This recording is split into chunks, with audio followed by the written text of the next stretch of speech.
BJP జాతీయ అధ్యక్షుడు నితిన్ నబీన్ ఇవాళ రెండో రోజు తెలంగాణలో పర్యటించబోతున్నారు. పలు కార్యక్రమాల్లో పాల్గొనబోతున్నారు. ఆయన షెడ్యూల్ కి సంబంధించిన డీటెయిల్స్ ని మనం చూస్తూ ఉన్నాం. ఉదయం 10:30 ఘట్కేసర్ సమీపంలోని వర్ధమాన్ ఇంజనీరింగ్ కాలేజ్ VVITలో నిర్వహించే యువత ఇంజనీరింగ్ విద్యార్థుల సదస్సులో పాల్గొని స్టూడెంట్స్ తో ముచ్చటించనున్నారు.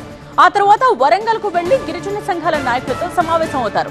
ఆ తర్వాత బూత్ స్థాయి అధ్యక్షులు పార్టీ నాయకులతో ప్రత్యేక సమావేశంలో పాల్గొని పార్టీ బలోపేతంపై దిశానిర్దేశం చేయనున్నారు. రాష్ట్రంలో పార్టీ విస్తరణ, సంస్థాగత నిర్మాణంపై నేతలకు మార్గనిర్దేశం చేయనున్నట్టు బీజేపీ వర్గాలు తెలిపాయి.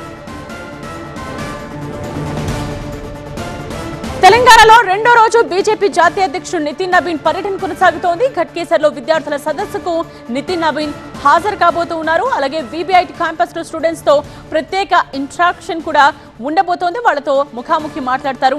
ఆ తర్వాత వరంగల్లో జరిగే గిరిజన సంఘాల నేతలతో కూడా ఆయన సమావేశమై సమస్యల గురించి చర్చిస్తారు. ఆ తర్వాత బూత్ స్థాయి అధ్యక్షులతో ఒక కీలక మీటింగ్ ఉంటుంది. పార్టీ సంస్థాగత బలోపేతంపై నేతలకు దిశానిర్దేశం చేయనున్నారు నితిన్ నబీన్.